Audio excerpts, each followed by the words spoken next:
Oh.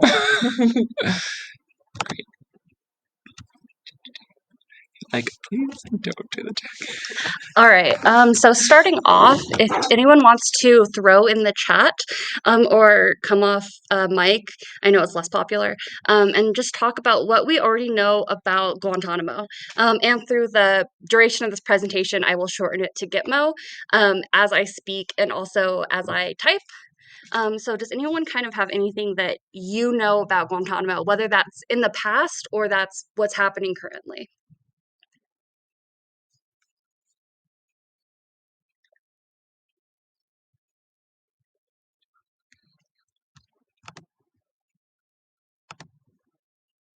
We'll see.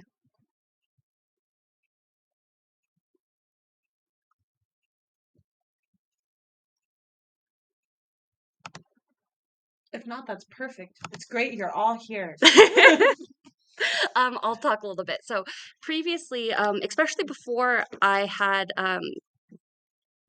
was going to go to Cuba, what I knew about Guantanamo mostly came out of post 9/11 and knowing about how George W. Bush used Guantanamo as basically a torture camp. One of the memories I have very strongly growing up is standing in front of my family's very large television, and it was one of the ones that was a box. So it was a large television, and it was a box, and this was 2002, 2003. I'm not quite sure when it was, but it was when the news was releasing the photos of the prisoners who were in Guantanamo, and that they had been the photos that had been leaked of the people who were being tortured and like very abused, and they were so graphic that even the news was like, this is horrible. And that was when we knew what we were doing to people at that time. We knew that torture was happening. And having those photos leaked is a memory that I have very specifically in my head.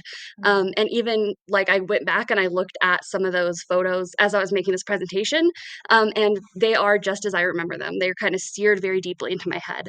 And that's what I mostly knew about Guantanamo Bay. And that's what most people know about Guantanamo Bay.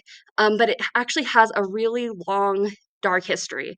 And what's happening right now under the Trump administration is actually nothing new. And that's kind of what we're going to talk about today.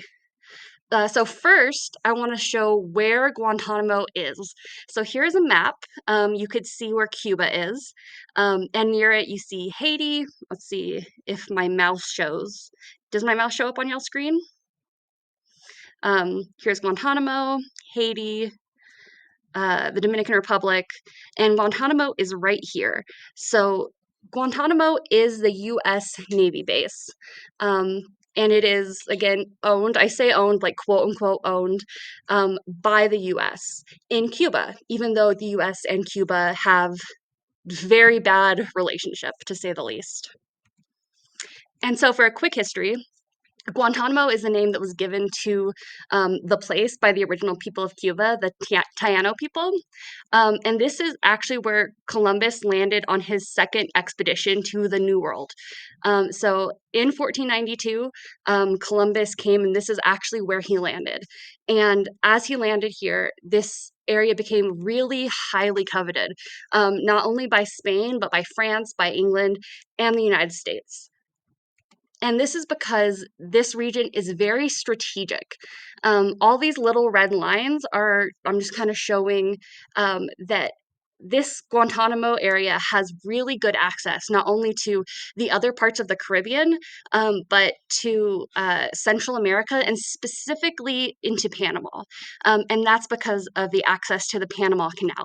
So as a lot of these places were competing for things, the US specifically wanted it because they wanted to have closer and more easy access to get to the Panama Canal. And we're going to say at this point in time, right now we're fast forwarding from Christopher Columbus to the late 1800s. And right now, Spain has been controlling Cuba. And Cubans aren't happy about that. Spain has also been doing their imperial thing and controlling the Philippines. And the Philippines is also not happy about that as well. and there's two revolutions that begin to happen at the same time.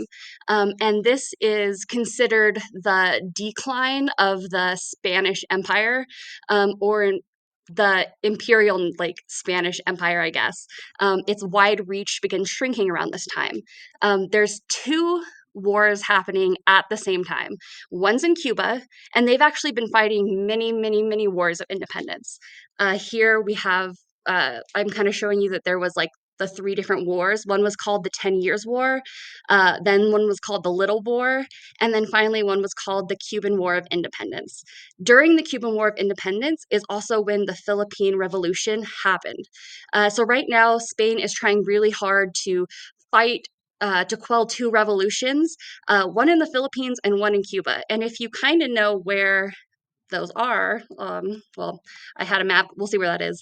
If you know where those are, they're on opposite sides of the planet. Spain's in the middle, the Philippines is, I mean, it's a globe, so it's not all the way on the left. But it makes it really hard for Spain to get anywhere. And the US sees this and they think, okay, this could be a really good opportunity. So, Spain and the US have had a really bad relationship for a really long time. And Spain has actually been trying to placate the United States, because the United States wants Spain's land. They want Spain's resources. And Spain is trying as hard as it can to keep a good relationship with the US. And so there's really like four main things that start off the Spanish American War. One is called the Virginius Affair. This happened in 1873, and basically there was a ship, with Cubans and some Americans.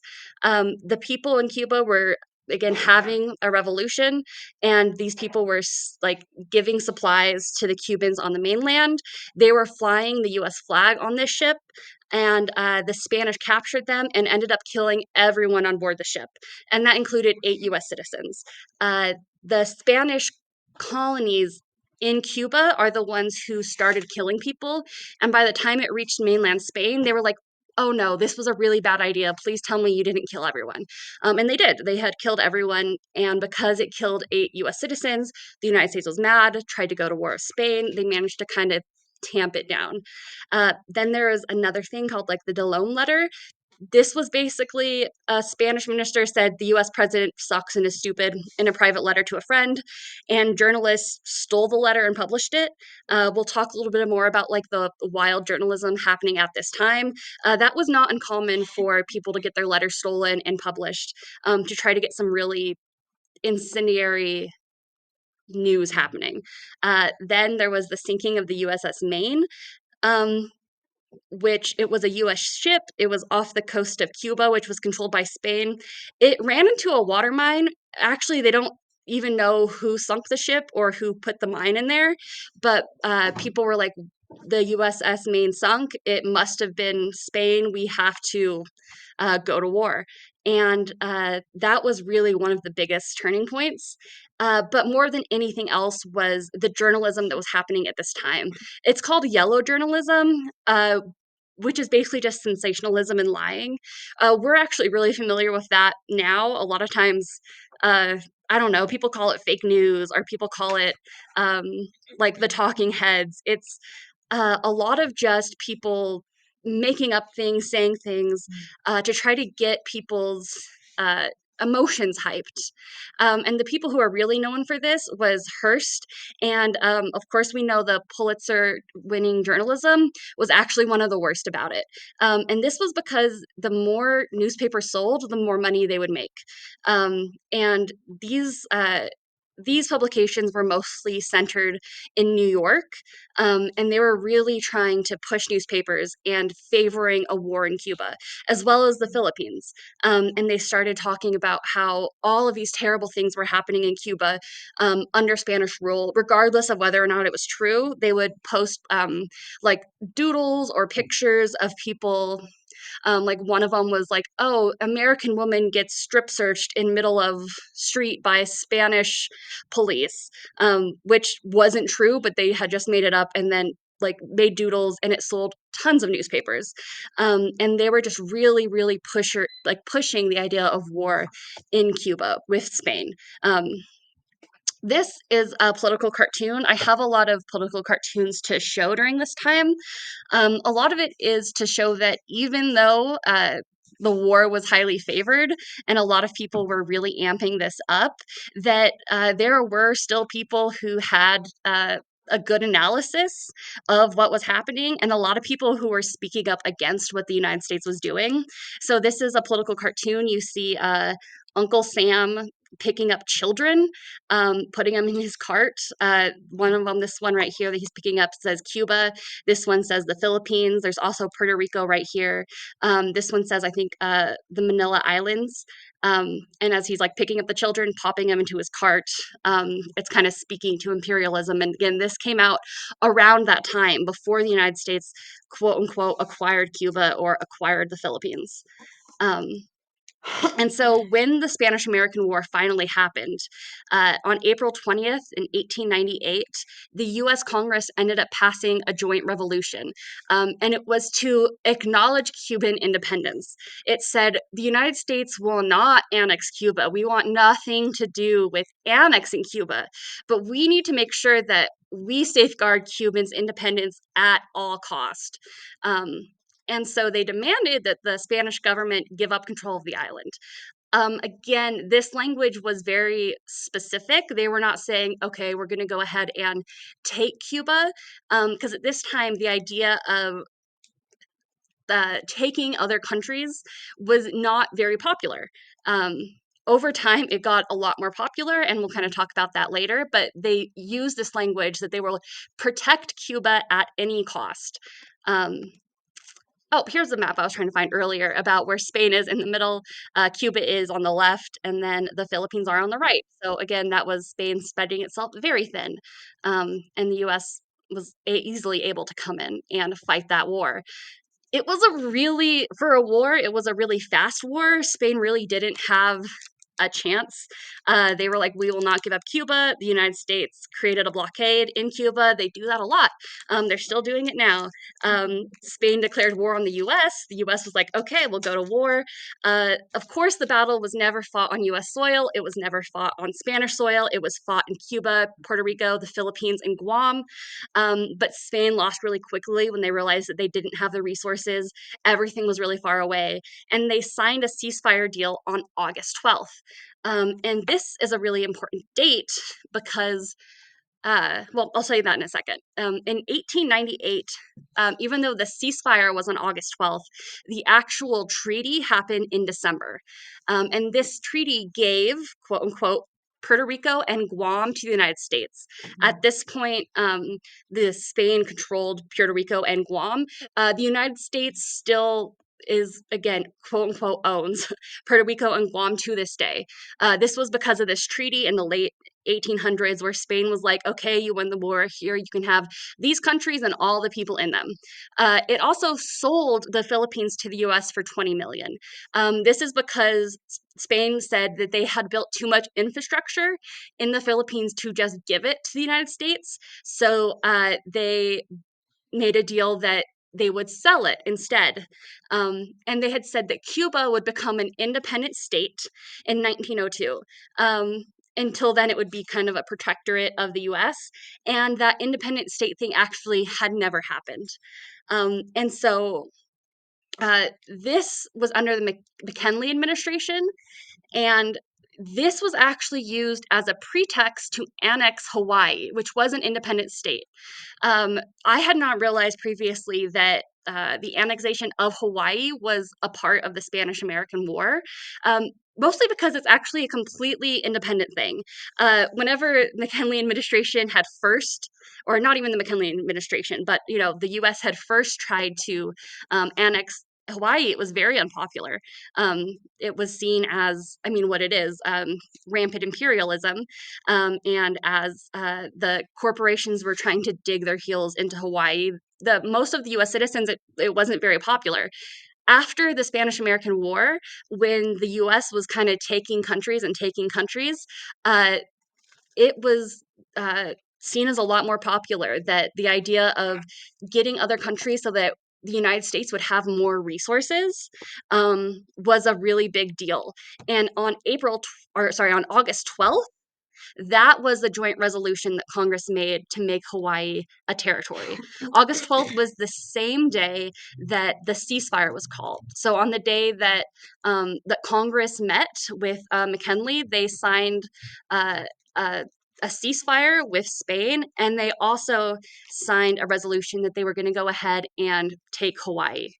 And so that's kind of one of the ways where, even though we're not talking about specifically Hawaii in the Spanish American War, it was really used once it became more popular to go ahead and just kind of add that in as like a byline. Oh, we're going to call for a ceasefire and we'll just annex Hawaii while we're at it.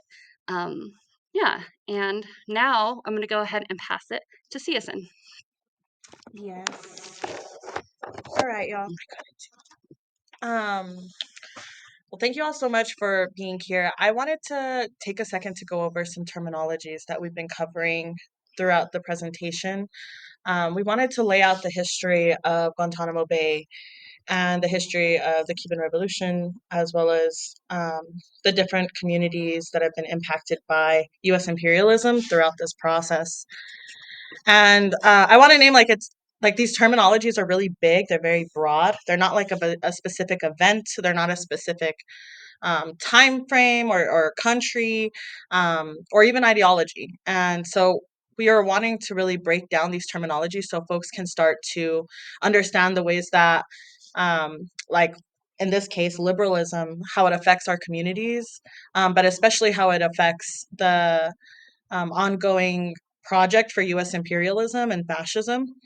And so, something that we really wanted to drive home for you all is scratch a liberal and a fascist bleeds. And we're going to break down what liberalism is and fascism, as well as like colonialism and other big terms like that. And we're going to continue to break them down because they're such broad systems. And like, I hesitate to say ideology, but it is like an ideology of colonialism. There's such big systems that it's really important that folks are um, taking like a step back to understand the bigger picture of the reason why the United States, as well as other colonial nations, have been trying to seize and steal land. So when we talk about liberalism, I'm going to just very simply define it, and then we're going to talk about how it actually manifests inside our spaces. So, liberalism, by definition, is a political and economic philosophy that emphasizes individual freedom, democracy, and the rule of law, such as parliamentary systems of government, nonviolent modifications of political, social, and economic institutions, to assure that unrestricted development in all spheres of human endeavors, and governmental guarantees of individual rights and civil liberties. It is based on the idea that individuals should be free to pursue their own interests as long as they don't physically harm others. Liberalism emphasizes the importance of individualism through civil liberties, human rights, and performative equality. So, liberalism is bad, if that was not clear enough. And some of the main reasons why it's bad is because it's uplifting specific values such as individualism, such as law. And we know, and if you don't know, we're going to unpack like how the law is directly affiliated and used as a form of indoctrination into colonialism, which is another big bad systemism.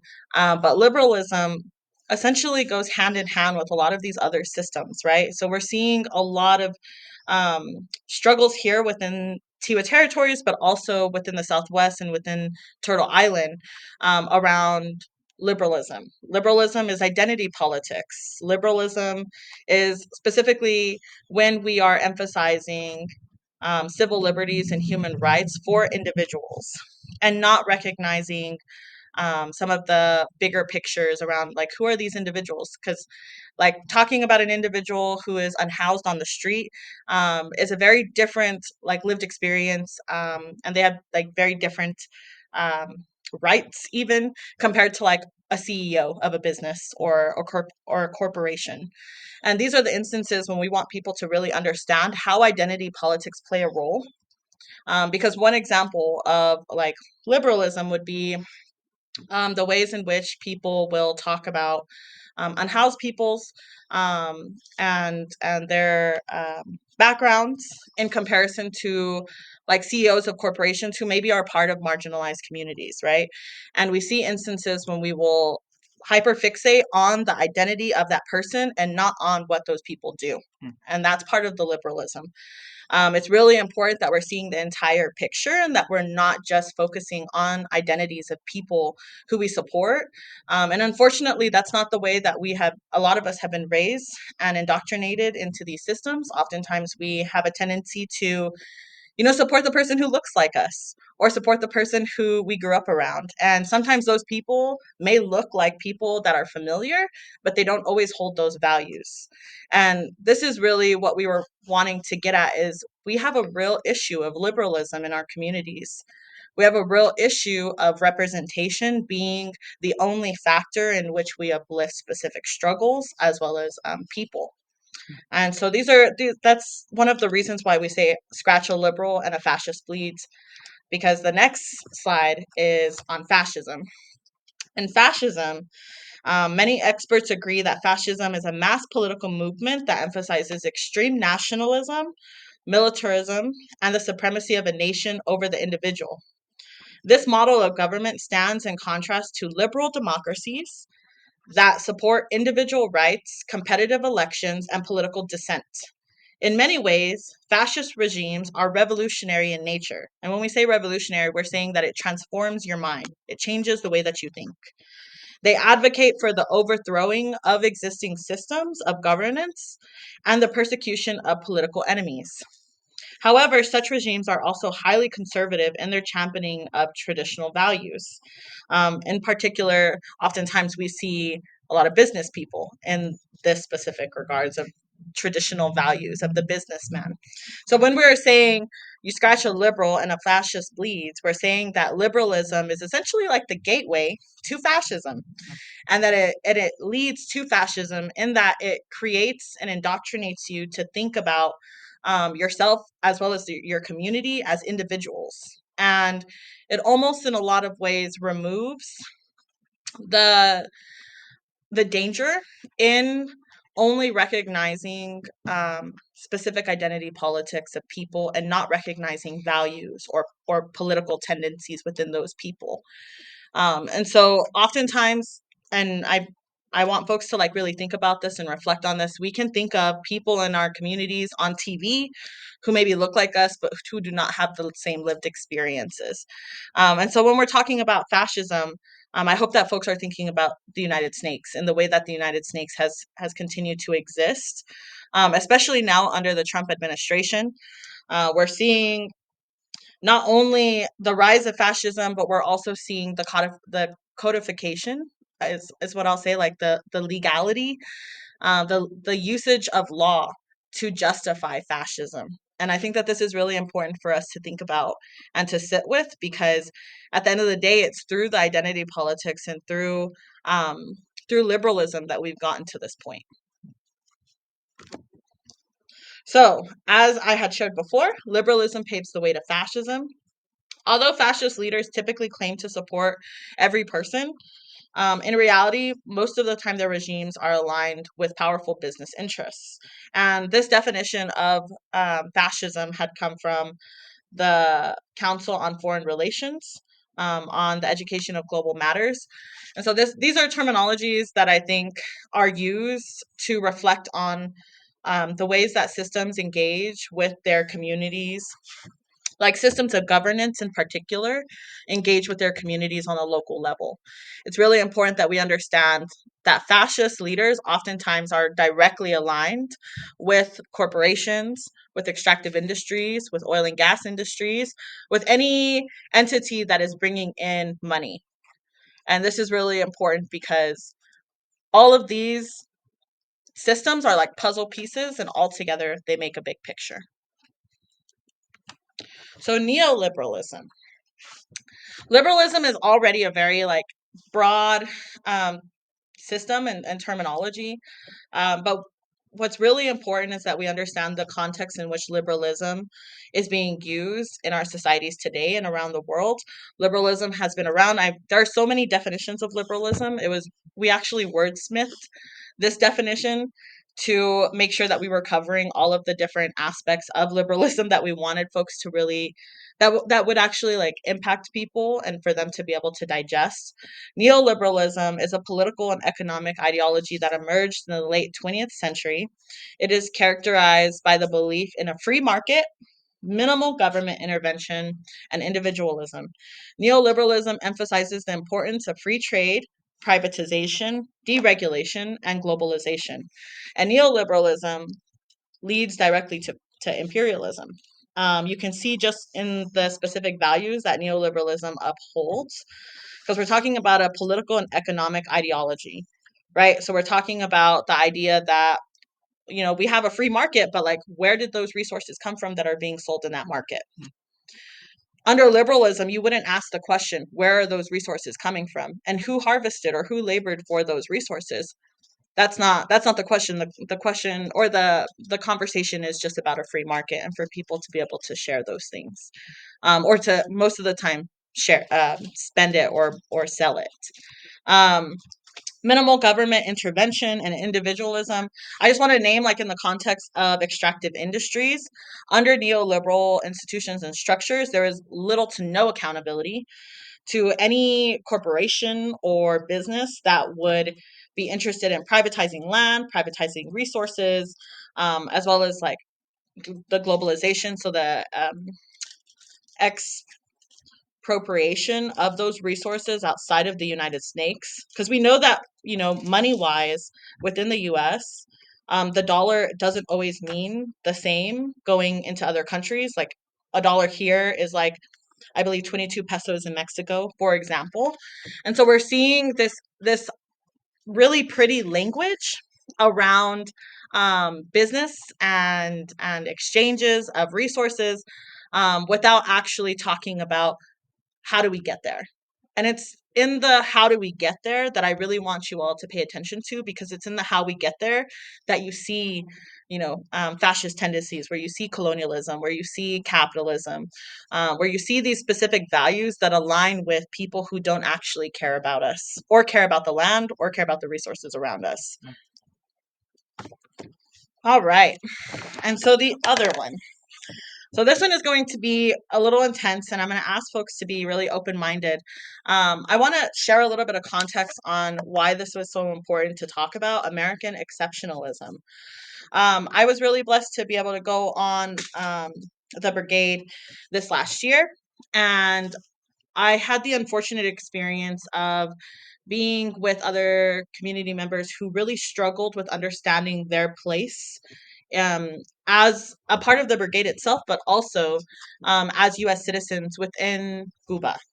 And something that I recognized, or something that I realized, was that a lot of people who were on the brigade with me, not all, we had a large brigade, but we had a lot of settlers who didn't understand that they were settlers, or didn't understand their relationship to power, in particular to the United States.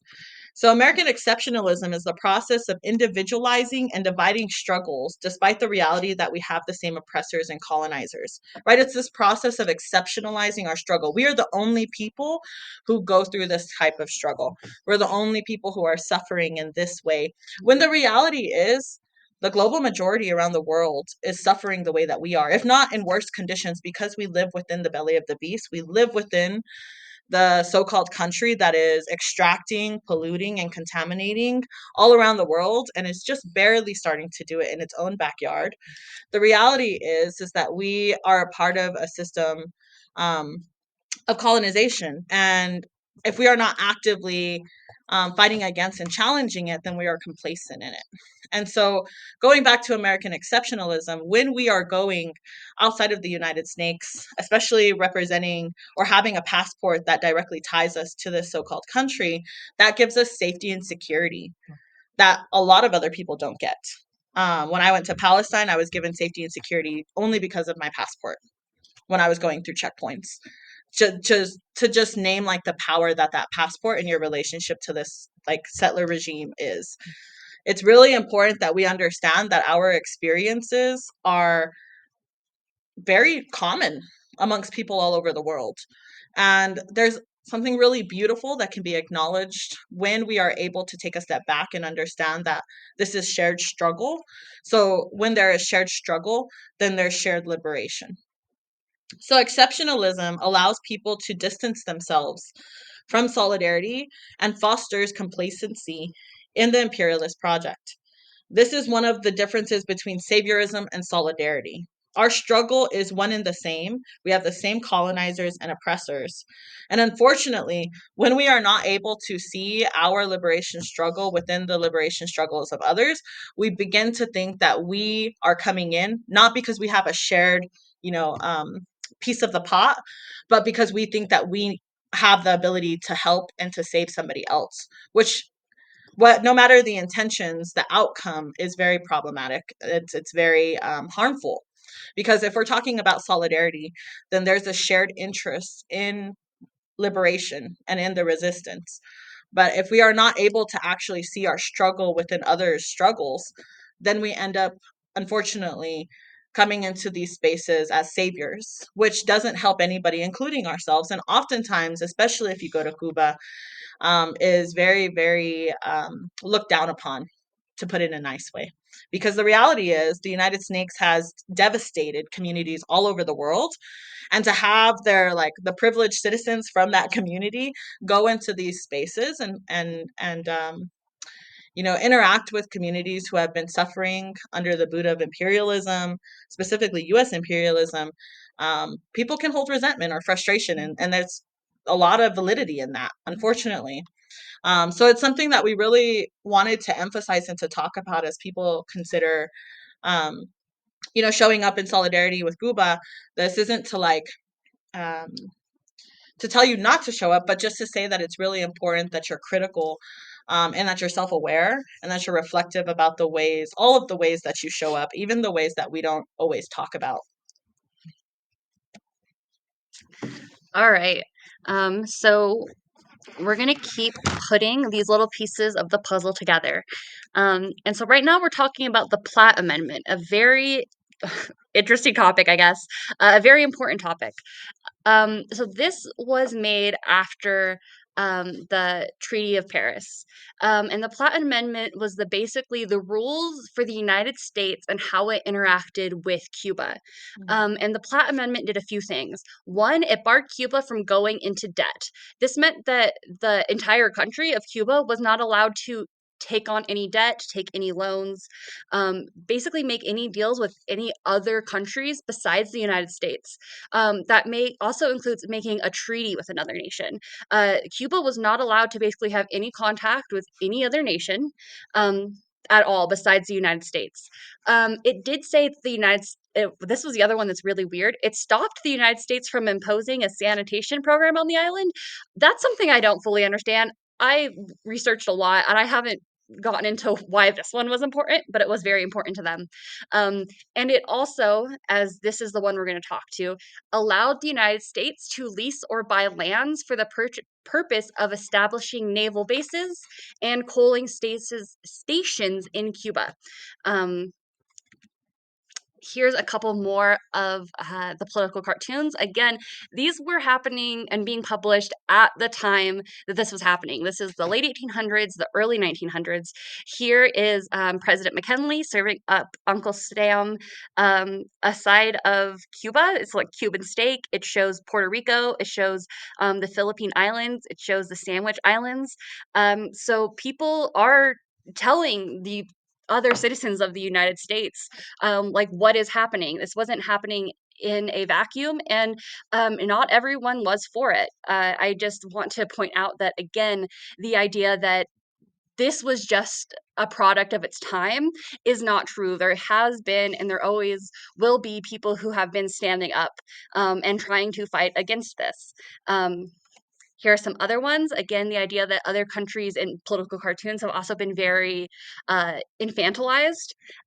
This is, again, Cuba trying to build an independent state, and Uncle Sam basically being like, no. This is McKinley trying to shove the Platt Amendment down a baby's throat by hiding it in sugar cubes. And this one is one that I do enjoy because it shows Cuba's choices at the time, which was basically they had to accept the Platt Amendment. Originally, Cuba voted, the people voted against the Platt Amendment. They said, absolutely not. This is a terrible idea for us. And the United States said, if you do not accept this, we will not lower tariffs. Cuba again was selling, especially sugar at that time. It was like the sugar and the rum, um, and some of the cigars. Like again, exports for the country to make money to support a living. And the United States was like, we will not stop the tariffs, or we will raise the tariffs if you do not accept this, or we will eventually annex your country. So it's the Platt Amendment or nothing. And so it really shows that there actually wasn't a choice, that they had to accept this. Um, so we have that Article 3 required that the government of Cuba consent to the right of the United States to intervene in Cuban affairs. So it basically gave them the pre-approval, which again is not approval, that said, we will intervene in your affairs if to preserve Cuban independence. We will maintain the government. We will protect life and property and individual liberty, as we're talking again about libertarianism. Sorry, not libertarianism, liberalism. Yeah, also that could work. So it's the idea that the United States said, we will protect life, we will protect property, we will protect your individual liberty. And we have the unilateral choice of using our US military to come into Cuba and decide how this is done. So they interfered in Cuban affairs quite a lot. One in the 1906 through 1909, there were lots of insurrections where that people were trying to overthrow the government, and the United States came in and put those down. 1912, the U.S. government sends Marines to Cuba to again protect U.S. property in an armed rebellion. They called it the quote unquote race war, by Afro-Cubans who were, again, revolting. 1917 through 1922, they also had another military intervention because there was a quote unquote disputed election, an armed rebellion, where the United States was like, we want the person in charge of Cuba who agrees with us and will work with us. Eventually, when Roosevelt got into power, he had something called the quote unquote good neighbor policy, where he was like, I guess we need to try to have better relationships with Latin America.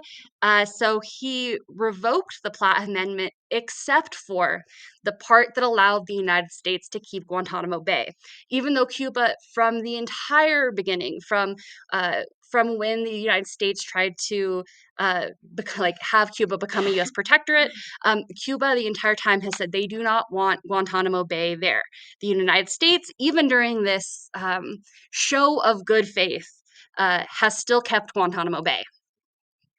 So now we are going to kind of shift gears a little bit. We talked about how Guantanamo Bay came about. We talked about the founding of everything. So we're quickly going to talk about seeking asylum. And I want to say what I'm talking about in terms of seeking asylum has changed a lot since 2017. Again, in 2017, Trump changed a lot of the rules, and Biden actually also changed a lot of the rules. But right now, we're going to go ahead. We're talking about what is happening in the 70s. So again, we're early 1900s. Now we're going ahead and talking to the 70s. And U.S. asylum law, it was derived from agreements after World War II, where the international community said, okay, in times of war, in times of strife or whatever, people are allowed to seek asylum. And there are very specific rules about how this happens. This is the quote from the asylum law. People who have been persecuted or fear they will be persecuted on account of race, religion, nationality, and or membership in a particular social group or political opinion. These are the people who qualify for seeking asylum. And there's a couple principles that I do want to highlight, mostly because they might sound pretty persnickety, but they become really important later.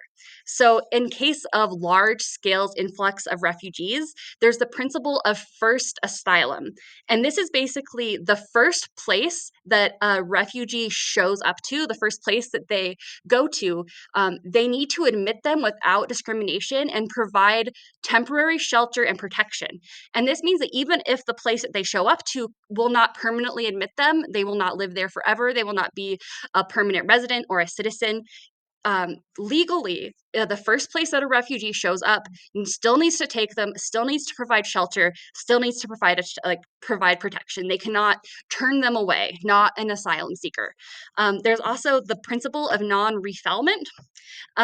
Now they use the term repatriation, which I think is a very weird way to speak about a human. But here, again, as I do this, I will use the words of them.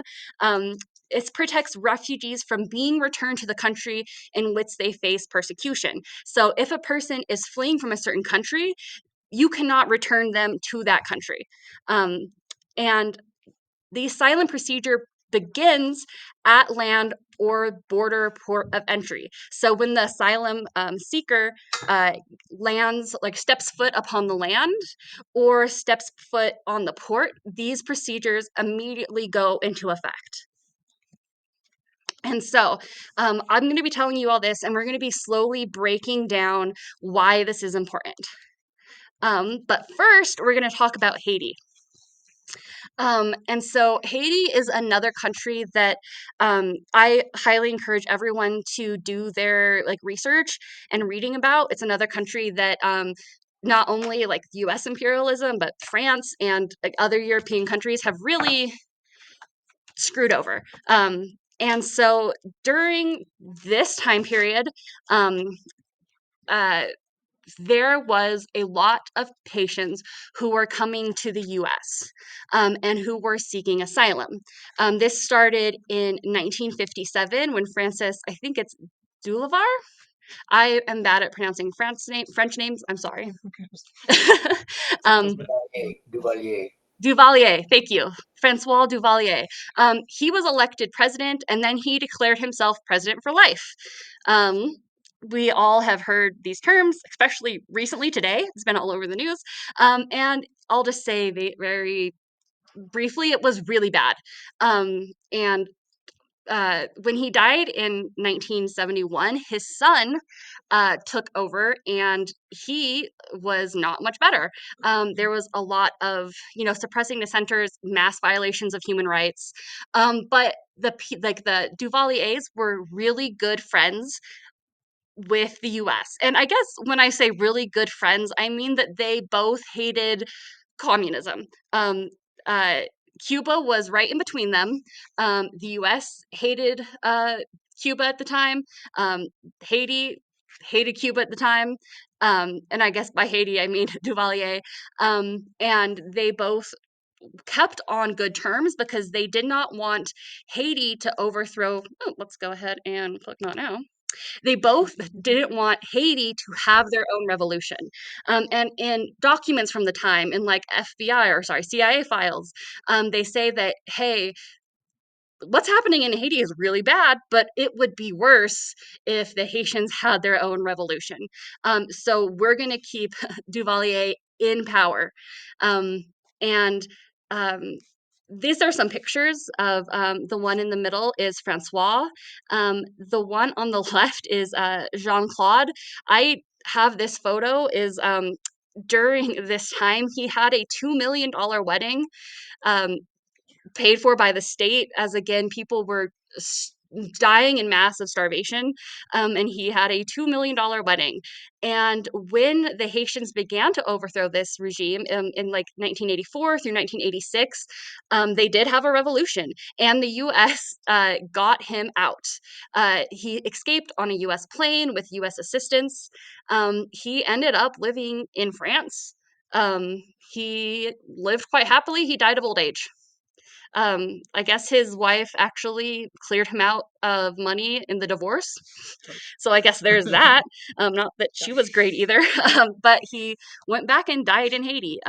There was not a lot of justice in that case, but yeah, the United States helped him escape. So during this time, a lot of Haitians were trying to flee to the US by boat. And between April 21st and October 10th in 1980, we have the numbers here that approximately 1,205, yes, uh, Cubans and 25,000 Haitians were processed in South Florida. And in September 1981, Reagan decided that he was going to start a policy of changing how migrants were not like processed. And this is, he's going to go ahead and intercept them on the high seas. So they have, oh my gosh, why can I not think of it? The people on boats. Coast Guard, thank you. Sea cops, that they're going to go around and they're patrolling and they're picking up any boats, and they go ahead, they board the boats, they search the boats for people, and if they're carrying migrants, and again, this is also important to note, there has been no crime committed. These are people on boats in the middle of the ocean. They are seeking asylum, which is a completely legal practice. So even if they make it to the United States, they are still legal migrants seeking asylum. They are doing nothing illegal by being on a boat, but the Coast Guard would still board the boats and process all of the migrants on the boat. And so this is just really important to note. He's doing this all on the boat in the middle of the ocean. And so just keep that in mind. So during the Carter administration, there was a policy that all Cubans and all Haitians would have special entrance status, which basically meant if you were from Haiti or if you were from Cuba, if you made it to the United States, you were allowed to come in and you could become a citizen. Once the Reagan administration became into power, this changed immediately for Haitians. And he was like, we need a way to make sure that Haitians never reach US soil. And again, this is because they wanted to go ahead and circumvent the principle of first asylum. So the country a country where the refugee first lands has to give them temporary shelter and protection. They have to not be able to send them back where they came from, and this begins to apply at land border or port of entry. So by intercepting people while they're on the ocean, that was going ahead and being a legal loophole. They're not at the border. They are not at a port of entry. We do not have to give them first asylum, and we do not have to return them to a different country besides their own. And this was the kind of legal loophole that the Reagan administration started. So again, we knew that the Haiti had its revolution, and there was the first democratically elected president. And then there was a coup. Where we know that there was U.S. involvement. The U.S. was like, of course there's not U.S. involvement, but we knew that the leaders of the coup had U.S. training, that there were CIA agents in the Army headquarters at the time of the coup, and that the CIA had been paying key members of the coup 4 years prior. So those are just like 3 facts that are not disputed. So I guess we can draw our own conclusions from that. And these are just some pictures again of what was happening at the time. So it's September 30th, 1991. The military overthrows the government. Estrade, who is the first popular elected president in history. These are people during the protest who are holding up pictures of him. In 1991, the year after he was overthrown, over 38,000 Haitians were intercepted at sea. Again, not allowed to make it to the land, not allowed to make it to a port, but picked up in boats in the middle of the sea. So we're going to go ahead and pause here, and I'll pass it back to Siasen. Ooh. All right.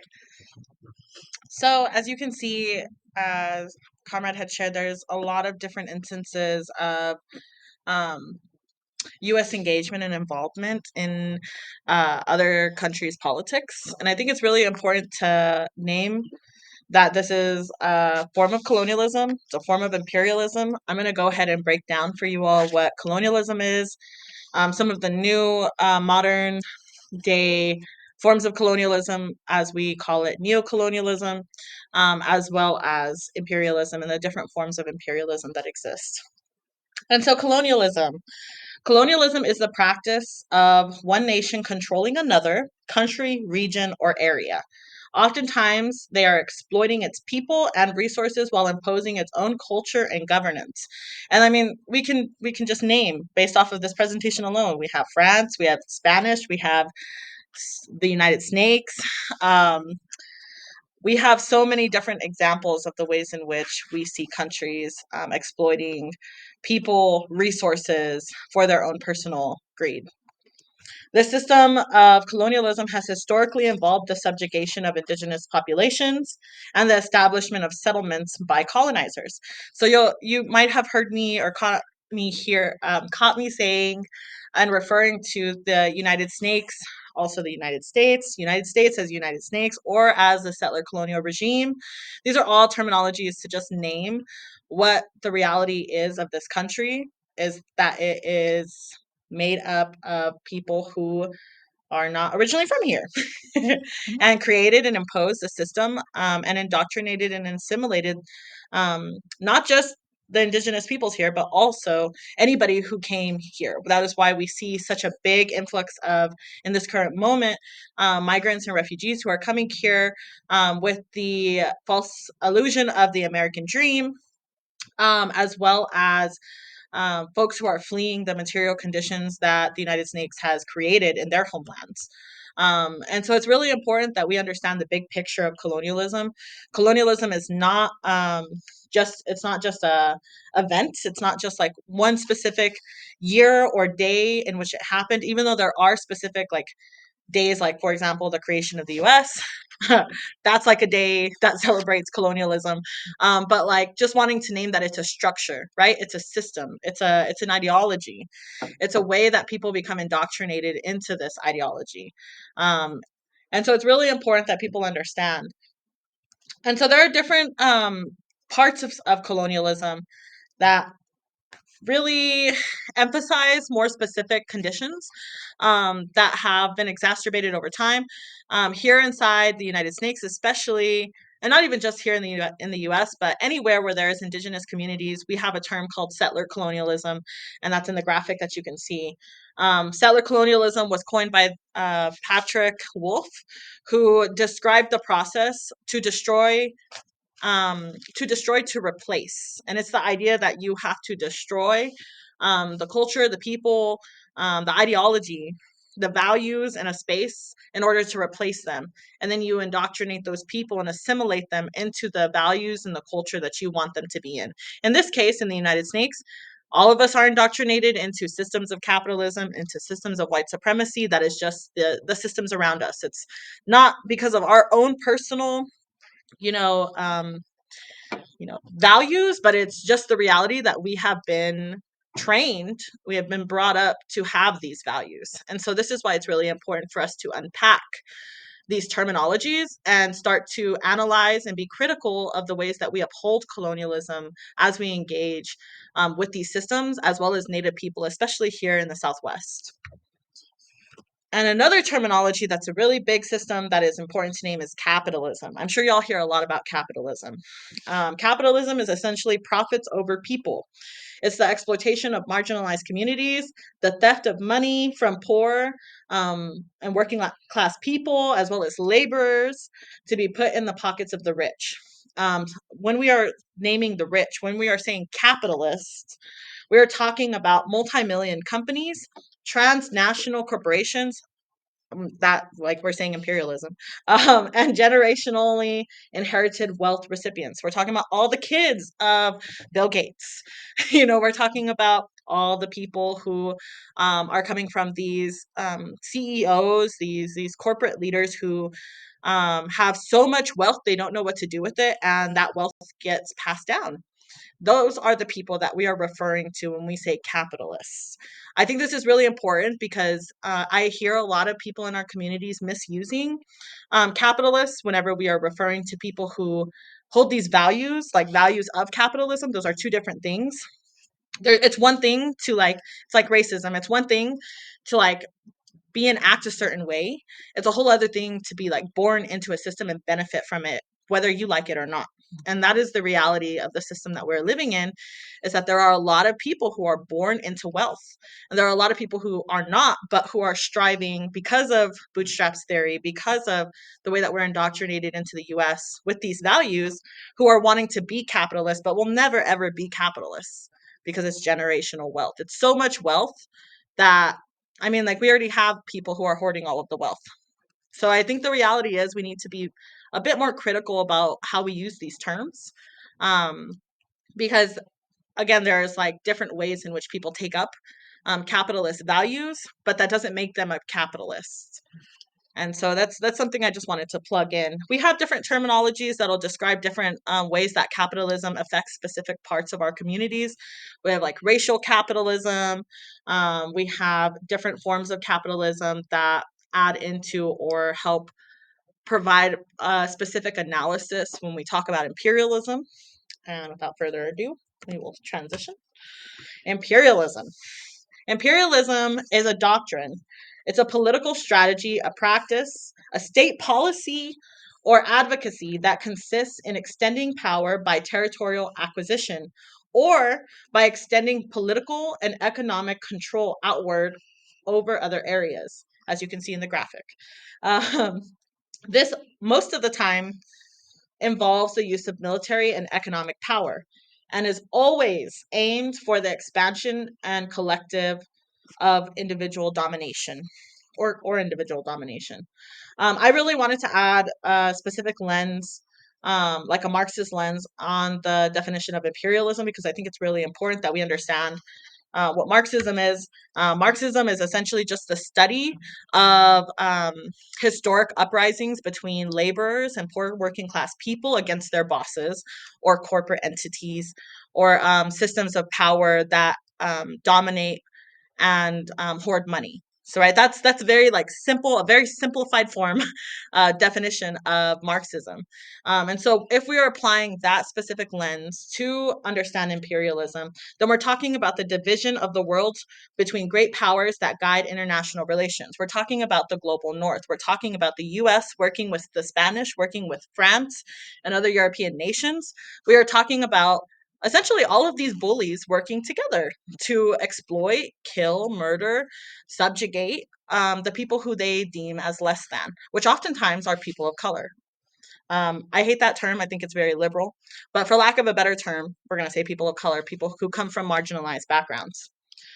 Imperialism is a superior phase. It's most of the time described as the end phase, the last phase of the development of capitalism. Oftentimes you'll hear it said as late stage capitalism, which is assured by a policy of economic, political, and military expansion and the economic and political dependence of the populations or states.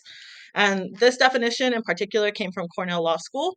I wanted to name that just to put in context, the United States is inherently an imperialist regime, right? When it was created as the 13 colonies, its goal and the whole reason why they even came here in the first place to my homelands was to essentially control, dominate, subjugate, kill if they have to impose their own systems, values, and structures.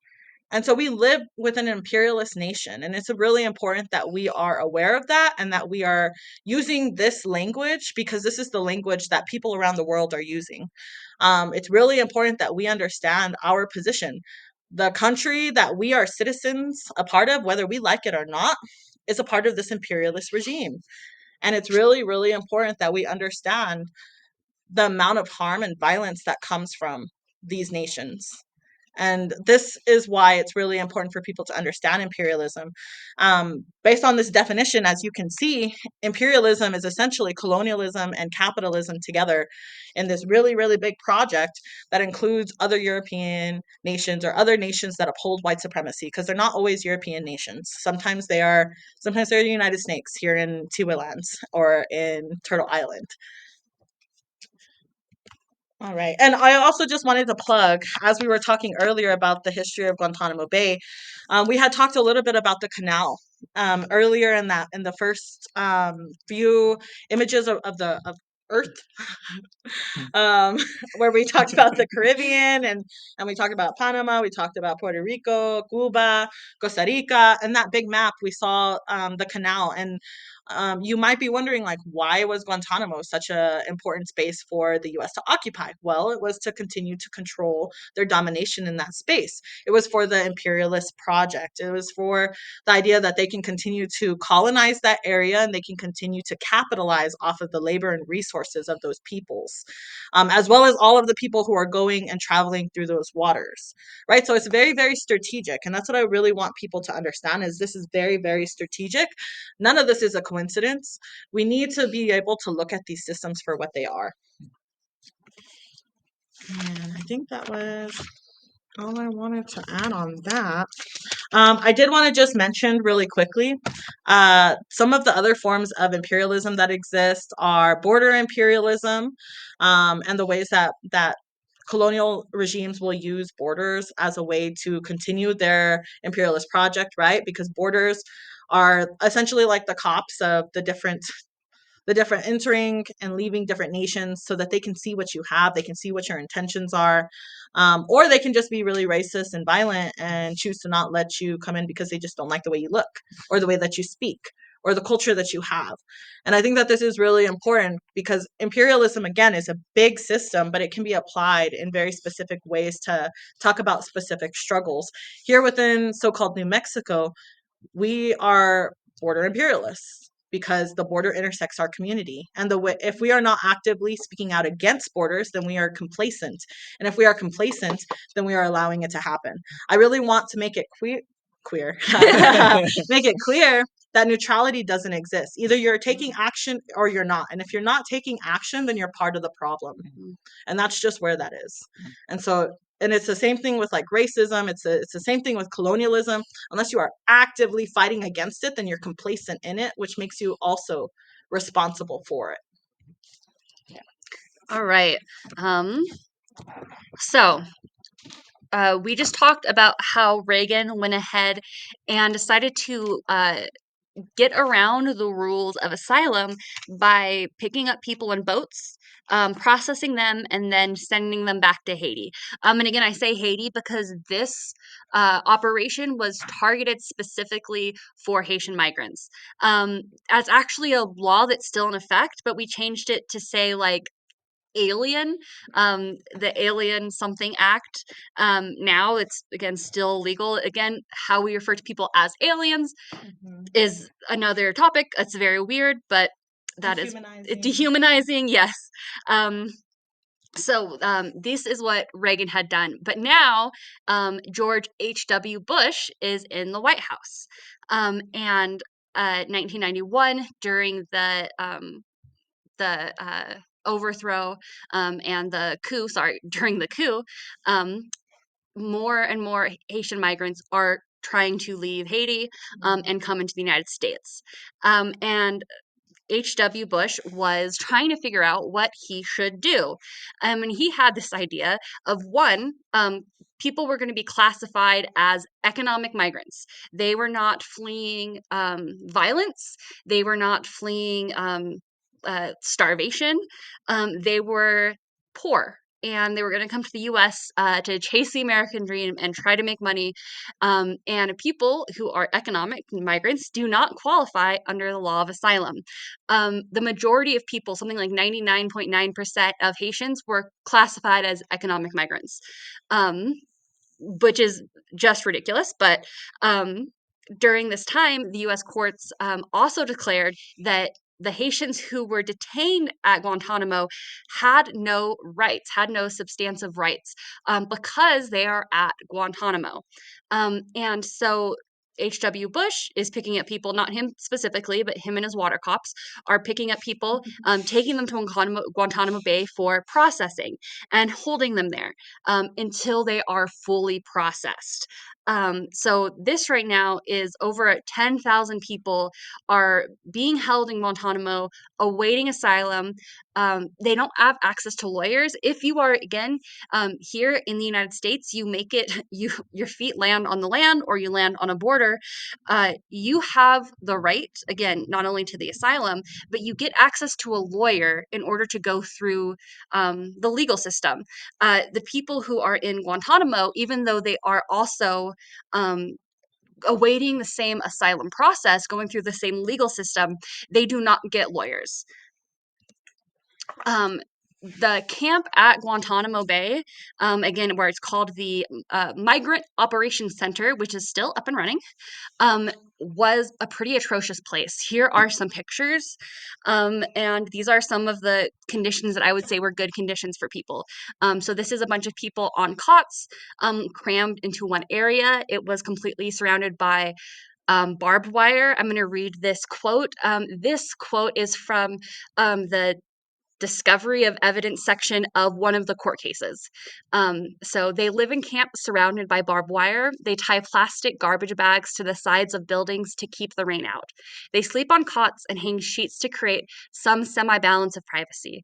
They are guarded by the military and are not permitted to leave the camp except under military escort. The Haitian detainees have been subjected to pre-dawn military sweeps as they sleep, and by as many as 400 soldiers dressed in full riot gear. They are being confined like prisoners and are subject to detention in the brig without hearing for camp rule infractions. To me, if you are locked in a place and not allowed to leave, that is a prison. But Literally. yeah, literally a prison. Here are some more pictures. The two on the right and left are actually of protests being held by the people there. Again, during this time, a lot of this went to court, and the U.S. declared that they don't have rights under the law. But the Haitian detainees still fought to try to improve conditions and insert the need for their rights and the due process. But during that time, if people protested, they were put in solitary confinement, which again is a thing that happens in prison. And the women were also made to undergo like humiliating physical examinations. People were beaten and made to sleep on the ground. The conditions in this camp were bad. But in this camp was a separate, smaller camp called Camp Buckley. And Camp Buckley, here are some pictures of Camp Buckley. Camp Buckley was a camp specifically for people who had HIV and AIDS. This, again, is during the late 90s, and we do not treat anyone who has AIDS like humans. And there is a law that says that anyone who has HIV or AIDS cannot enter the country. This law was actually not repealed until I think Obama repealed it in 2008. If you had AIDS, you could not even visit the United States. If it was like, I guess, on the books, if it was written down, you had AIDS, you were not allowed into the country at all. And again, it was repealed surprisingly a little time ago. So this is some of the conditions at Camp Buckley. This is the tents that they had to sleep in. This is a picture of the food. This is a picture of drinking water. This is a picture, again, up to 10 to 14,000 people. And this is the toilets that they had access to. You can imagine that those would overflow. The water's not safe to drink. It's giving people diarrhea. It's making people sick. This is the conditions that you give people. At a time during Camp Buckley, again, the people who are sick, they crammed them into small areas. This is pictures of people sleeping or just trying to live crammed into very small areas. This camp was for every single person who had HIV. This includes people who are Haitians. Sorry, this is specifically Haitians. Even if a Haitian made it to the United States, they stepped foot on land, they got asylum. If the U.S. found out that they had AIDS, they were taken from the U.S. and put into this camp.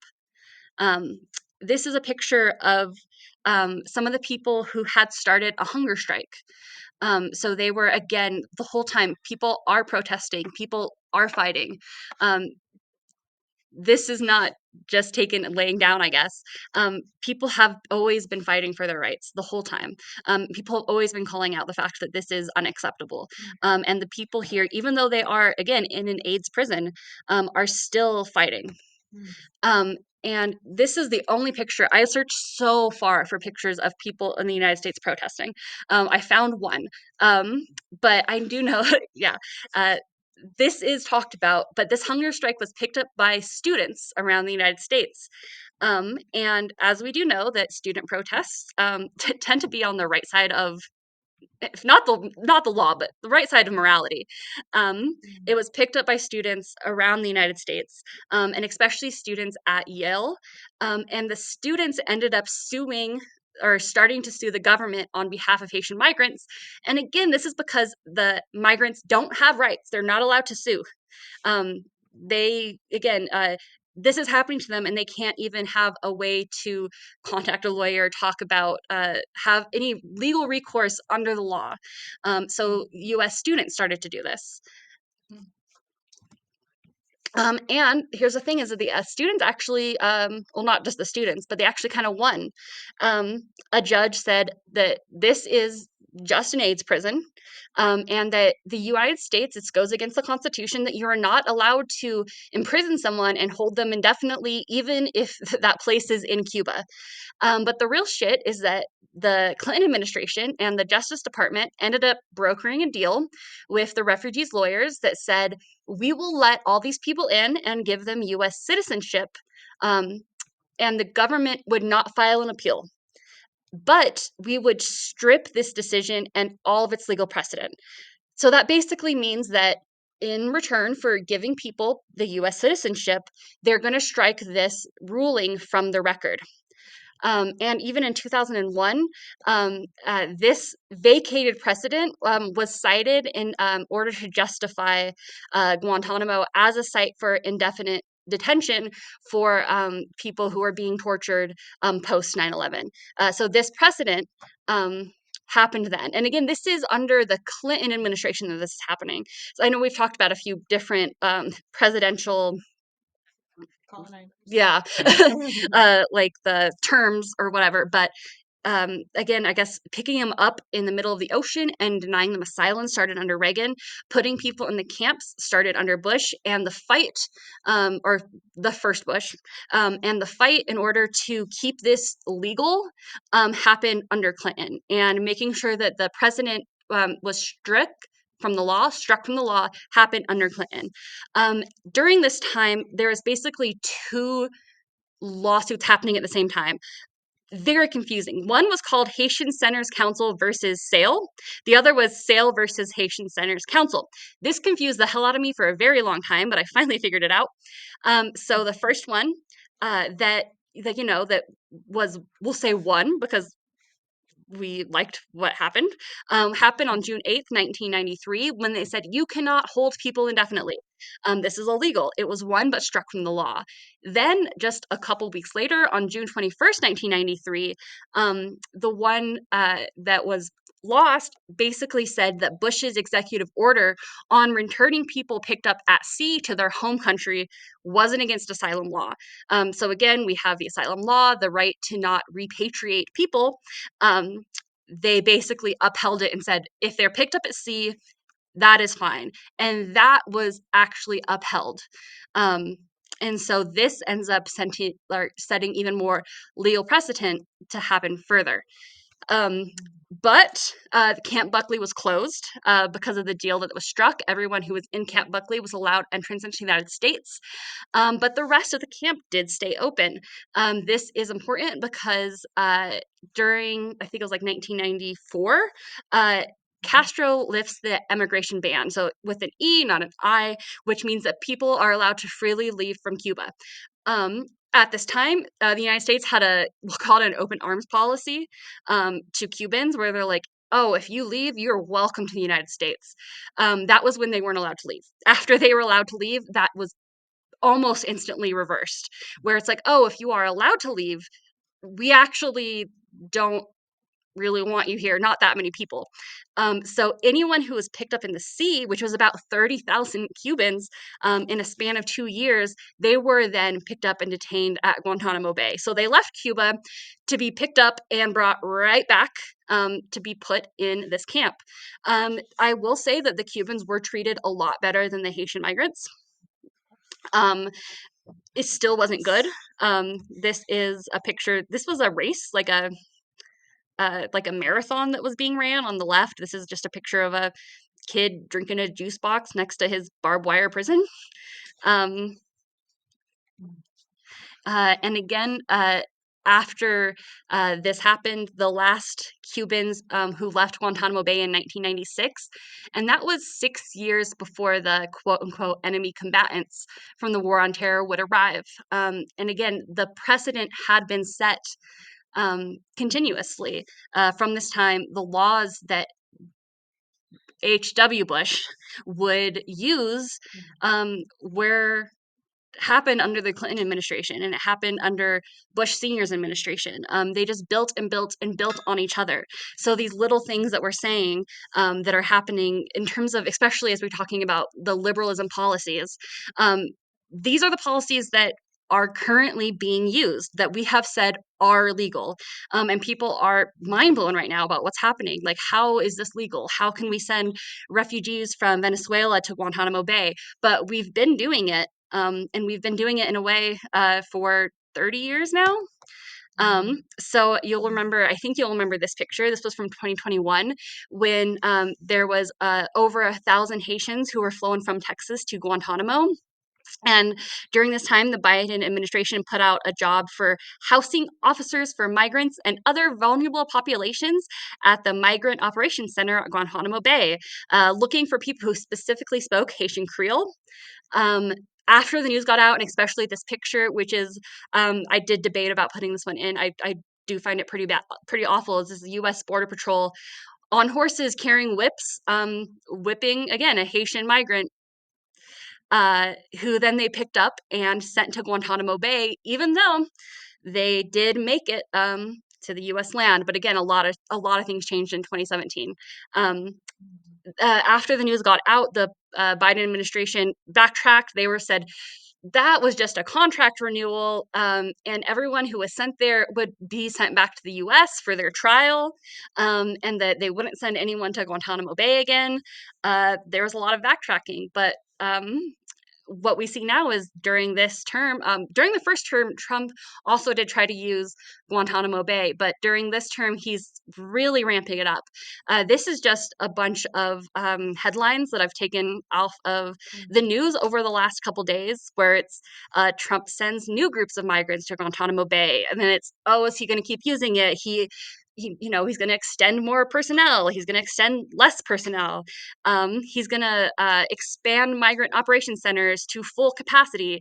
Right now, he's currently targeting Venezuelans. And a lot of the stories that are coming out of that are still, it's basically a lot of the same things that happened to the Haitians. And if we look, like, these are, we still see some of the same tents. We still see people, again, put in prisons. And here was one of the quotes that I found to be infuriating. This was one of the spokespeople for the Department of Homeland Security speaking about one of the people who was detained in Guantanamo Bay was talking about being, like, literally beaten. They had pictures of bruises all over them, of marks along their wrist. They spoke about, I would just say, read it about the things that people were experiencing. And their response was, we cannot confirm the veracity of this illegal aliens claims when asked about the conditions in Guantanamo Bay right now. And as you could see, the Trump administration has the complete legal right to do every single one of these things. They probably don't even have to have a lot of trials to declare this, because these have been happening over and over again. Each time the United States has affirmed that this is the law and that this is okay to do. This is not a Trump thing. We see the fascism happening under Trump, and I think that's what one of the things I really want to hit home is that right now we are seeing fascism hit the United States, and it is startling. And we see this, and we're like, "Wow, look at this! This is terrible." But the seeds have been planted all along. And this has been going along all along. Right now, it's just turning inward. It's turning inward to us here in the belly of the beast, when before it's been outward, but it's still the same thing. And as it turns into like more fascism targeting the people who live here, this is just the little seeds that have been planted all along as the interests of corporations and individuals have far overreached. Anyway, so we're going to talk a little bit about decolonization now. Yes. So, thank you so much. I really want to name, before we segue into like decolonization and anti-colonialism and the importance of that, we wanted to leave you all. We are starting to wrap up, and we wanted to leave you all on a note of hope, on a note of like reflection, but like with some next steps with what you can do moving forward. Because at the end of the day, you know, this all history, and something that I want to name is, you know, the torture tactics and the torture in general that has been happening in Guantanamo Bay has been happening since before I was born, and it's been happening this whole time. And I think it's really important to name that because, again, as our comrade had shared, like the seeds have been planted and they're growing. And this isn't new. This is actually very old.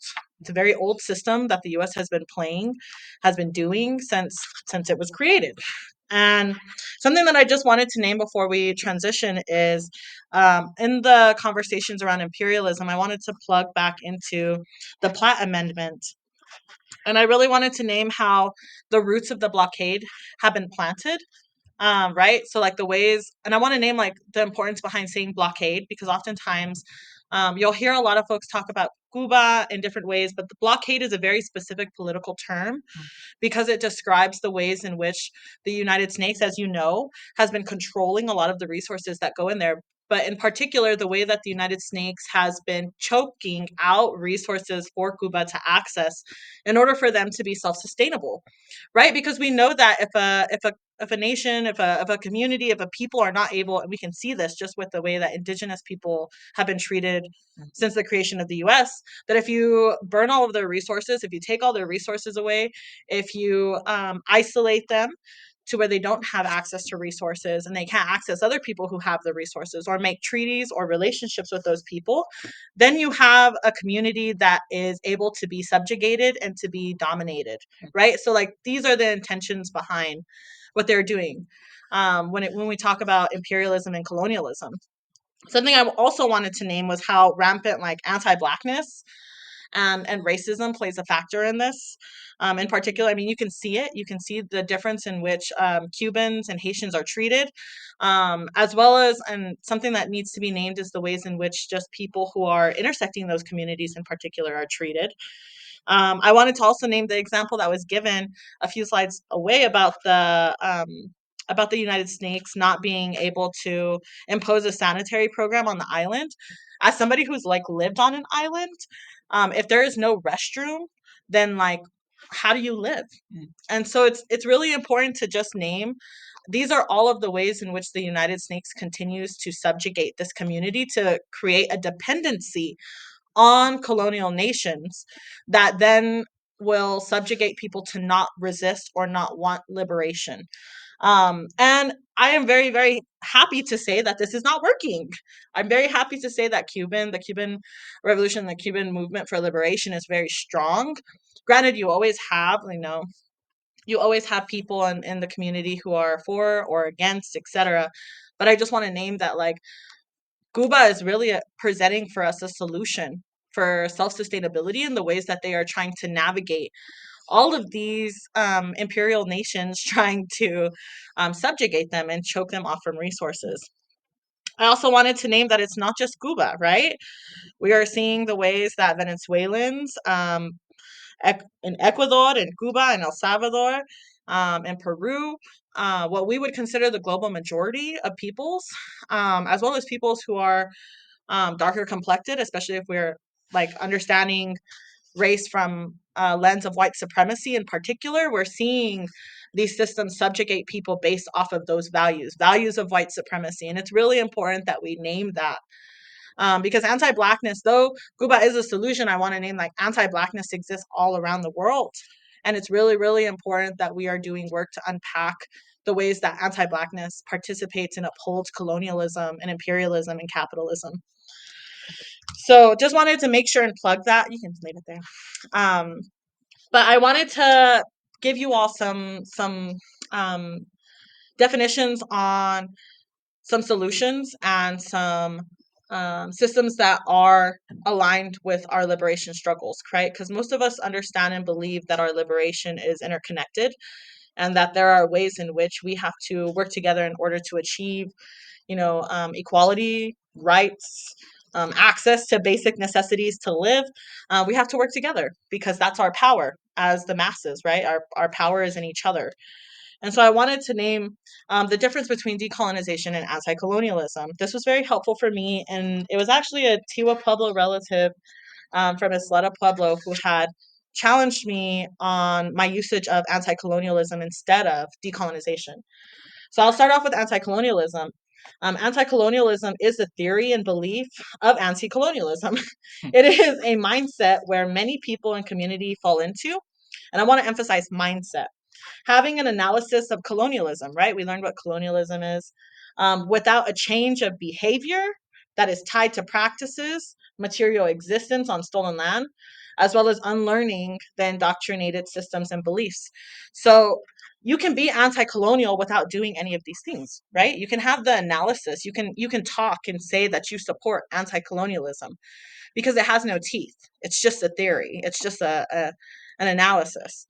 The importance behind understanding what decolonization is decolonization is an action. Unfortunately, anti-colonialism is not enough. We need action if we are going to actually change the material conditions in which people exist in.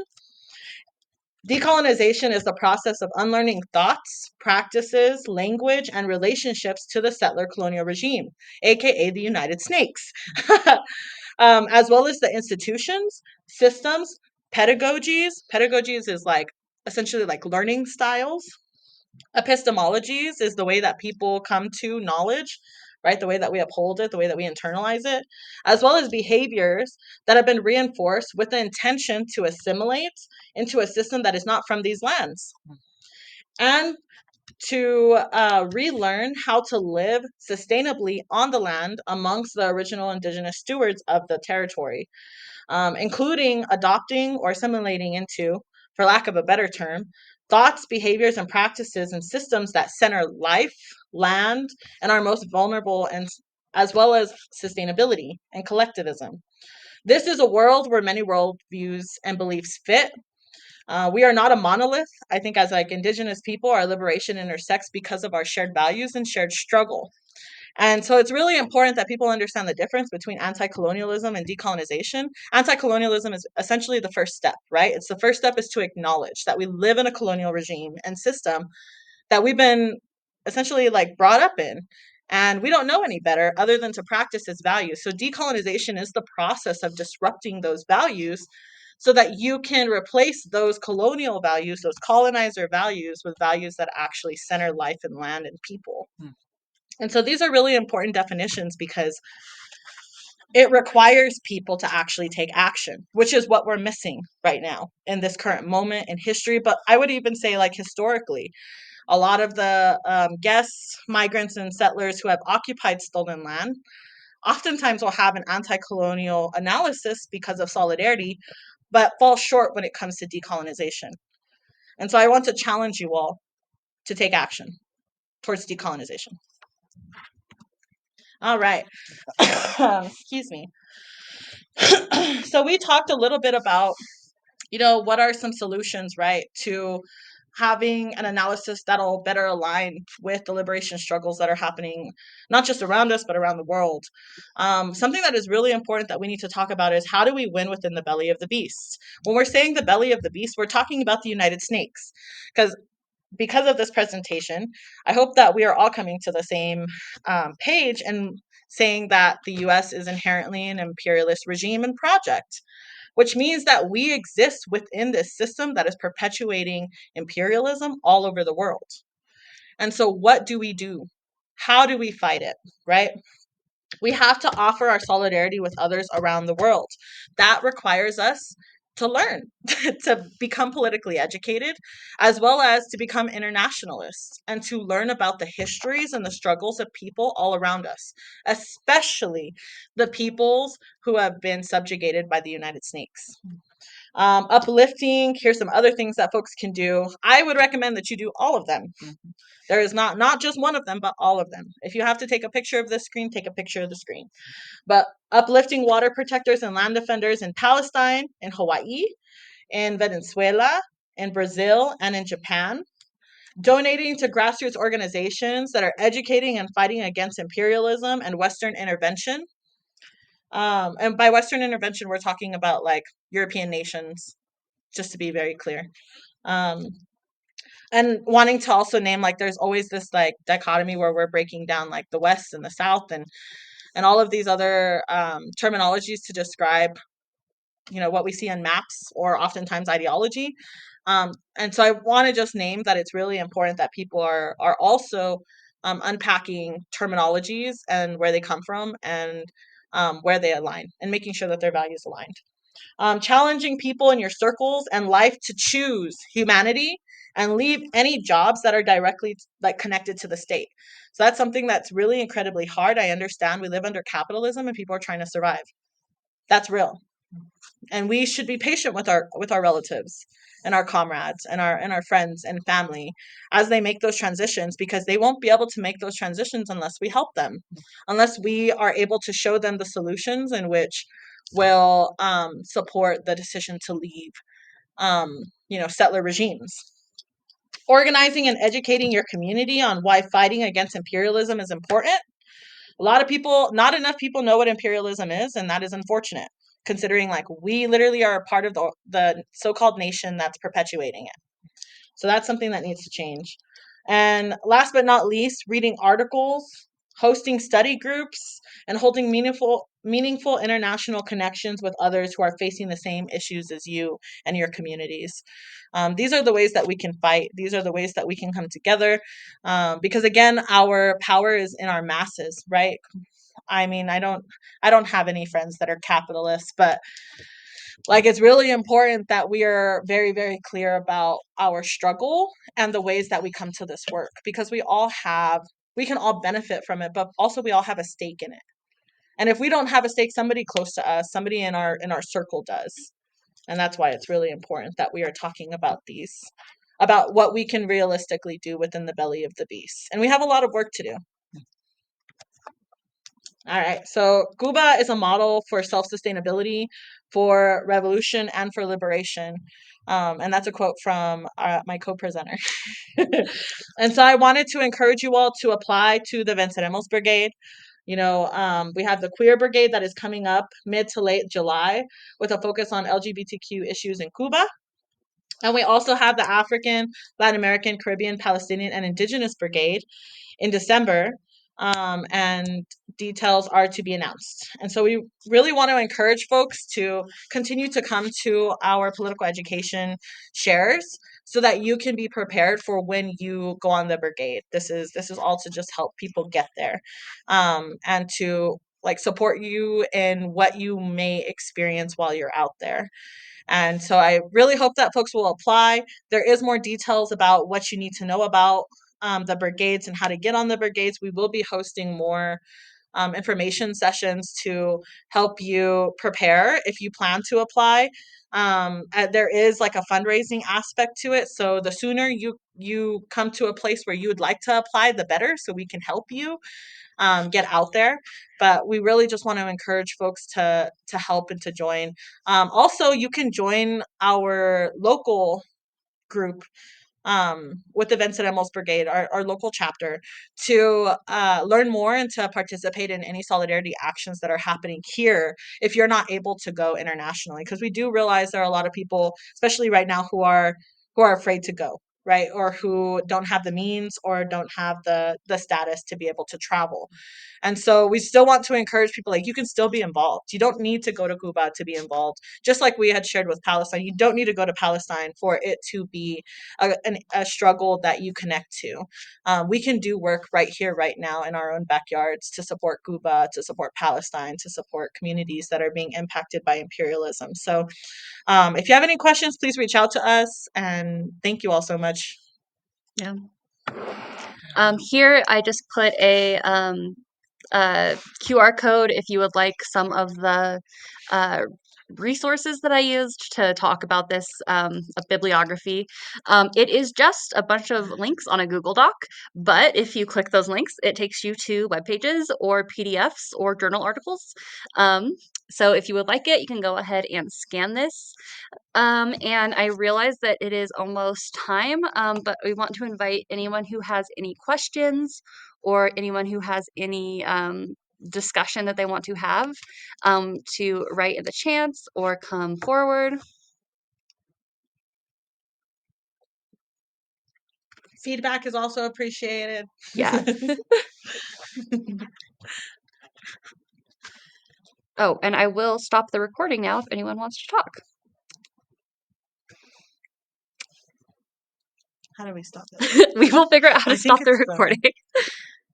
This one? Or maybe Might click on the be- little red dot. Oh, Oh, Hmm. stop recording. okay. Hey. There we go.